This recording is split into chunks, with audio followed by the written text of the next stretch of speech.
Assalamualaikum warahmatullahi wabarakatuh. Jumpa lagi bersama saya dalam pelajaran PPKN. Anak-anakku sekalian, semoga kita dapat tetap semangat dan selalu dalam lindungannya ya. Oke, sebagaimana pertemuan minggu kemarin terkait dengan karakteristik daerah dan kerjasama dalam kerangka negara kesatuan Republik Indonesia, ya, kita membahas tentang perjuangan menuju NKRI. Pada pertemuan kali ini, ya, kita akan membahas tentang pengertian daerah dalam kerangka negara kesatuan Republik Indonesia. Nah, bicara tentang daerah ya dalam kerangka negara kesatuan Republik Indonesia, kita harus memahami pasal 1 ayat 1 Undang-Undang Dasar Negara Republik Indonesia tahun 1945 yang menyatakan bahwa negara kita adalah negara kesatuan yang berbentuk republik. Nah, dari ini ya, pasal ini memiliki konsekuensi logis adalah dibentuknya pemerintah ya negara Indonesia, atau dalam hal ini adalah pemerintah pusat ya sebagai pemerintah nasional.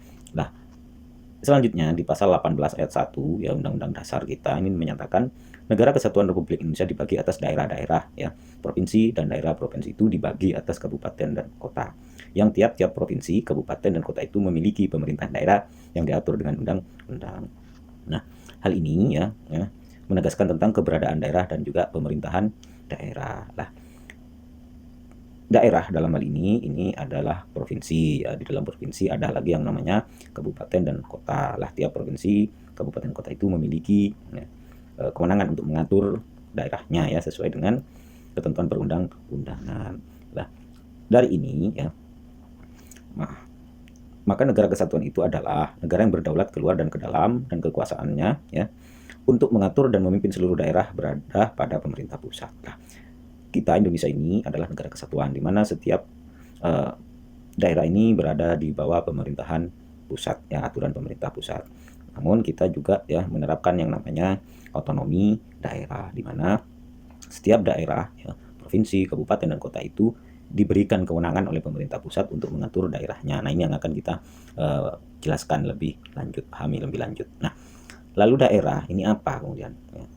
Daerah dalam konteks pembagian administratif di Indonesia ini adalah kesatuan masyarakat hukum yang mempunyai batas-batas wilayahnya, yang berwenang mengatur dan mengurus urusan pemerintahan dan kepentingan masyarakat setempat menurut prakarsa sendiri berdasarkan aspirasi masyarakat. Nah, ini yang disebut dengan daerah, yaitu kesatuan masyarakat hukum. Misalkan di sini saya contohkan adalah Kabupaten Pasuruan. Nah, ini adalah daerah, ya.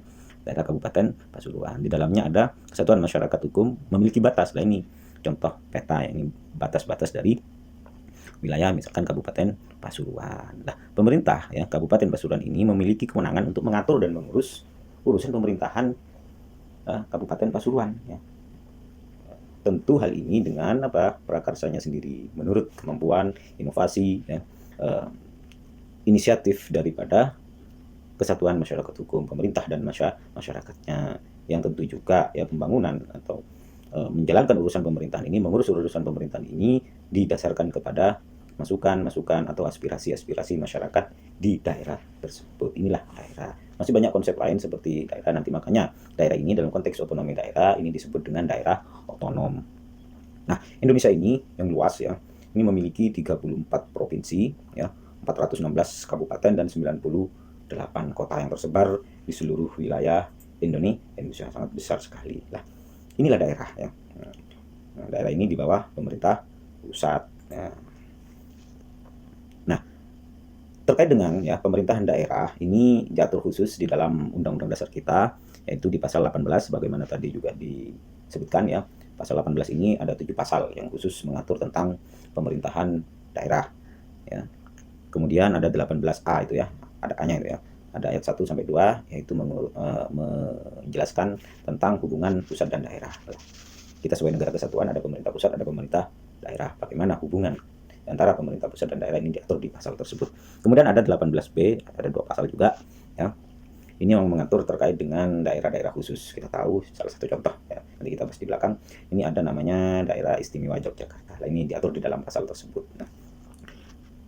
Nah, ini pasal 18 misalkan ayat 1 negara kesatuan Republik Indonesia dibagi atas daerah-daerah tadi disebutnya.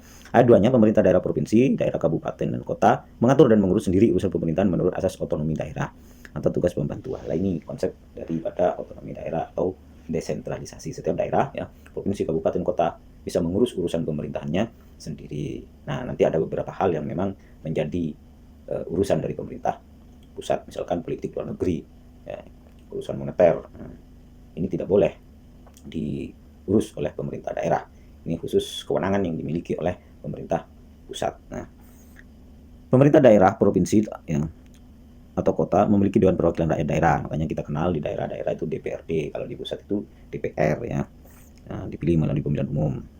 Gubernur, bupati, wali kota, ya, sebagai kepala daerah dipilih secara demokratis. Makanya sekarang ada pemilihan kepala daerah secara langsung juga, ya, tidak hanya presiden. Daerah juga melakukan pemilihan langsung. Ya, kemarin pilkada serentak, ya, dikenal dengan nama pilkada. Pemerintah daerah menjalankan otonomi seluas-luasnya kecuali urusan pemerintahan yang oleh undang-undang ditentukan sebagai urusan pemerintah pusat. Nah, itu yang saya sebutkan tadi, ya, urusan politik luar negeri, moneter, ya, justisi, itu semua, ya, pertahanan dan keamanan, itu semuanya menjadi kewenangan pemerintah pusat. Tidak ada tentara nasional daerah nanti, ya, tentara nasional, ya, tentara nasional Indonesia, ya. Politik luar negeri juga demikian, ya, tidak bisa, ya. Ini menjadi urusan pemerintahan pusat. Lalu apa yang menjadi kewenangan atau otonomi seluas-luasnya pemerintahan daerah? Nah, ini yang akan kita bahas selanjutnya. Nah, silakan dibaca pasal per pasal. Nah, selanjutnya, ya, untuk menjelaskan lebih lanjut terkait dengan pemerintahan daerah di dalam Undang-Undang Dasar ada Undang-Undang Nomor 23 Tahun 2014, ya, yang kemudian diubah dengan Undang-Undang Nomor 2 Tahun 2015, yaitu tentang pemerintahan daerah. Lah, apapun yang berkaitan dengan otonomi daerah, penyelenggaraan pemerintahan daerah diatur dalam undang-undang ini. Oke, anak sekalian. Nah, dari pasal 18 tadi kita dapat memahami atau dapat dipahami dari pasal tersebut beberapa hal, ya. Yang pertama, adanya pembagian daerah otonom yang bersifat berjenjang, ya, provinsi, kabupaten, atau kota. Nah, ini. Yang kedua, daerah otonom mengatur dan mengurus urusan pemerintahan sendiri. Ini. Nah, itu yang disebut dengan desentralisasi. Kalau dulu sebelum reformasi kita menganut yang namanya sentralisasi. Sentralisasi itu segala urusan diatur oleh pemerintah pusat semuanya tanpa terkecuali. Nah, kalau desentralisasi atau otonomi daerah, banyak kewenangan-kewenangan, makanya disebut otonomi seluas-luasnya. Artinya banyak kewenangan yang dulu ditangani pusat, ya, seperti pemberdayaan, kesejahteraan, kesehatan, ya. Ini semuanya diberikan kewenangannya kepada pemerintah daerah, ya. Secara eksplisit tidak disinggung mengenai asas dekonsentrasi. Nah, ini di dalam konsep otonomi daerah ini banyak sekali asas, ya. Asas sentralisasi, dekonsentrasi, dan asas pembantuan. Nah, ini akan dipelajari di tingkat yang lebih tinggi nanti, ya. Pemerintah daerah otonom, ya, pemerintah daerah provinsi, kabupaten, kota itu memiliki DPRD, ya. Kepala daerah dipilih secara otomatis demokratis. Pemerintah daerah menjalankan otonomi seluas-luasnya. Nah, ini simpulan daripada pasal tadi, ya. Seluas-luasnya ini luas sekali, ya, kecuali yang saya sebutkan tadi. Nah, selain itu, isi pasal 18 ini, ya, menegaskan bahwa daerah-daerah yang ada adalah bagian dari NKRI atau bagian dari Negara Kesatuan Republik Indonesia. Tidak lepas dari kerangka NKRI, itu adalah bagian. Nah, makanya ada beberapa kewenangan yang tidak boleh dilakukan oleh daerah, ya. Hubungannya nanti juga diatur. Ini menunjukkan bahwa daerah-daerah tersebut atau daerah otonom tersebut ini tidak terpisah dari pemerintah pusat, ya. Atau dengan kata lain, ya, ini merupakan bagian dari Negara Kesatuan Republik Indonesia. Nah, ini sebagai bentuk konsekuensi dari bentuk negara kita tadi, ya, yang di awal kita bahas adalah negara kesatuan. Nah, mengenai daerah, ya, pemerintah pusat, pemerintah daerah, atau dalam sistem pemerintahan kita yang menjalankan otonomi daerah atau otoda. Lalu apa itu otoda? Otonomi daerah itu apa? Otonomi daerah itu adalah hak dan kewenangan dan juga kewajiban daerah otonom. Nah, daerah otonom itu apa? Daerah otonom itu, ya, Pasuruan, ya, Kesatuan Masyarakat Hukum tadi itu adalah daerah otonom namanya, ya. Jawa Timur, Jakarta, ya, itu adalah daerah otonom. Hak kewenangan dan kewajiban untuk apa? Untuk mengatur dan mengurus sendiri urusan pemerintahan dan kepentingan masyarakat setempat sesuai dengan peraturan perundang-undangan. Peraturan perundang-undangan itu undang-undang tadi, ya, Undang-Undang Nomor 23 Tahun 2014 yang kemudian diubah Undang-Undang Nomor 2 Tahun 2016 tentang pemerintahan daerah. Ada kerangka pengaturannya itu ada di undang-undang tersebut. Nah, itu yang disebut dengan otonomi daerah. Nah, kemudian, mengapa Indonesia ini menganut otonomi daerah? Nah, kenapa? Nah, dalam perkembangannya, ya, kenapa daerah diberikan kewenangan atau otonomi seluas-luasnya? Ini karena satu, luas wilayah negara kita ini. Kita tahu Indonesia dari Sabang sampai Merauke luas terpisah, ya, oleh lautan, ya, namun menyatukan, istilahnya itu. Ini sangat luas, ya. Jadi tidak bisa segala urusan di berbagai pulau-pulau di Indonesia ini, ya, provinsi, kabupaten, kota ini sangat banyak tadi itu diberikan atau ditangani oleh satu pemerintah pusat. Nah, ini akan sulit. Urusan pemerintahan yang semakin kompleks, ya. Urusan pemerintahan itu banyak sekali, ya. Tidak hanya urusan satu persoalan saja, ada pendidikan, ekonomi, kesehatan, ya, budaya dan lain sebagainya ini semakin banyak ya. Dan juga jumlah warga negara yang semakin banyak. Nah ini urusannya ini lebih kompleks dan heterogen. Heterogen ini bermacam-macam. Jadi tidak bisa pemerintah pusat itu kemudian mengambil kebijakan ya menyamakan masyarakat yang heterogen. Misalkan kabupaten ya, yang ada di Jawa ya disamakan dengan kabupaten di luar Jawa. Nah, ini kan tidak sama ya. Nah, inilah kemudian mengapa diterapkan otonomi daerah supaya masyarakat ini dalam implementasi ya, pemerintahannya, urusan pemerintahnya ini ya sesuai dengan kondisi daerahnya. Makanya pemerintah daerah ini memiliki kewenangan luas untuk mengatur daerahnya. Nah itu ya. Kemudian untuk apa? Nah, tentu ya dengan alasan yang tadi itu dimaksudkan untuk apa? Untuk mempercepat terwujudnya kesejahteraan masyarakat ya melalui peningkatan pelayanan, pemberdayaan dan peran serta masyarakat. Nah, ini pentingnya ya tujuan daripada otonomi daerah untuk mempercepat kesejahteraan. Karena kalau diurus langsung oleh pemerintah daerah ini lebih mengena kepada kepentingan atau kebutuhan masyarakat sehingga kesejahteraan itu bisa tercapai. Bisa cepat juga karena tidak harus nunggu dari pemerintah pusat yang bisa jadi ya kalau sentralisasi itu mengurus semua daerah nggak mungkin ya. Ini bisa terlaksana dengan cepat ya. Pelayanan juga demikian ya, pemberdayaan juga lebih tertata dan lebih fokus kepada kebutuhan daerah. Nah, ini juga peran serta masyarakat. Ini sebenarnya tujuan daripada adanya otonomi daerah. Nah, oke, selanjutnya ya. Lalu bagaimana otonomi daerah itu dijalankan ya? Sebagaimana tadi dijalankan dengan beberapa prinsip ya.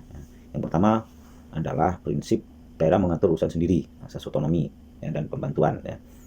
Otonomi seluas-luasnya, ya, prinsip kekhususan dan keragaman daerah. Nah ini setiap daerah boleh ya, keragaman daerah boleh ya diterapkan ya. Misalkan pengembangan pariwisatanya dan lain sebagainya. Ini cara melaksanakan otonomi daerah. Prinsip mengakui dan menghormati kesatuan masyarakat hukum adat beserta hak-hak tradisionalnya. Ini sebagaimana ada di dalam pasal 18 juga ya. Negara kita ini secara nasional tetap mengakui ya dan menghormati hukum-hukum adat. Ya.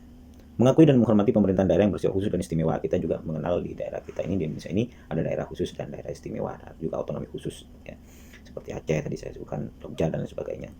Nah, prinsip badan perwakilan dipilih langsung ya, ini sama ya. Prinsip hubungan pusat dan daerah dilaksanakan secara dan adil ya. Ada pemerintah pusat, ada pemerintah daerah. Ya, supaya tidak jalan sendiri-sendiri, maka ya ini harus dijalankan hubungannya secara selaras dan adil. Lah ini bagaimana otonomi daerah itu dijalankan. Ya, ya. Selain itu tadi ya beberapa urusan yang menjadi urusan pemerintah pusat ya, itu daerah, masalah kesehatannya masyarakatnya, masalah pendidikan masyarakatnya, masalah kesejahteraan masyarakatnya, pemberdayaan masyarakatnya, itu adalah urusan pemerintah daerah atau daerah otonom. Nah, anak sekalian, sebagaimana tadi disebutkan ada dan diakui ya daerah-daerah yang menyandang status otonomi khusus. Nah, di negara kita ini ya yang mengandung otonomi daerah juga ada beberapa daerah khusus atau daerah otonom yang kita ketahui ya, misalkan Jakarta sebagai ibu kota ya, memiliki kekhususan dibanding daerah-daerah lain, misalkan dalam anggarannya ya itu dicantumkan dalam APBN misalkan ya. Nah ini kekhususan yang dimiliki oleh pemerintah Provinsi DKI Jakarta ya, karena sebagai ibu kota ya, masuk dalam wilayah ibu kota. Itu salah satunya. Yang kedua itu tentu ini yang paling kita ketahui adalah Yogyakarta. Paling tidak salah satu hal yang menjadi kekhususan adalah gubernurnya itu dijabat oleh Sultan atau Kesultanan. Faktor sejarah yang menentukan ini semuanya. Kemudian ada lagi yang namanya Aceh. Kita tahu Aceh ini daerah istimewa Aceh ya. Nah, ini menganut kekhususan salah satunya ya. Ada Partai Aceh ya. Kemudian juga ada konon istilahnya. Aceh boleh membuat konon-konon ya. Makanya otonomi seluruhnya Aceh itu melalui bidang pendidikan dan agama. Dakum cambuk di sana. Ini kekhususan yang boleh diterapkan di Aceh, namun masih dalam kerangka negara kesatuan Republik Indonesia. Selain itu juga ada Papua dan Papua Barat, ini otonomi khusus, di mana ya Papua ini ya Irian Jaya dulu ini ya, ini banyak sekali hal-hal yang perlu dibenahi ya, maka dari itu diterapkanlah otonomi khusus. Misalkan ya mengangkat putra daerah, misalkan gubernurnya, wali kotanya itu harus dari putra daerah. Nah ini salah satu kekhususan daerah Papua dan Papua Barat. Kemudian ya pembagian hasil ya keuangan itu lebih besar Papua. Kita tahu adalah pembangunan ya sangat senjang ya, makanya perlu diterapkan otonomi khusus ini untuk memajukan kedua daerah ini. Inilah beberapa daerah yang memiliki kekhususan ya, selain juga daerah otonom ya. Ini daerah otonom lebih khusus lagi ya. Nah, sekalian itu materi kita kali ini ya terkait dengan pengertian daerah dalam kerangka negara kesatuan Republik Indonesia. Kurang lebihnya mohon maaf. Kalau ada pertanyaan nanti bisa disambung di grup ya, kelas. Terima kasih. Assalamualaikum warahmatullahi wabarakatuh.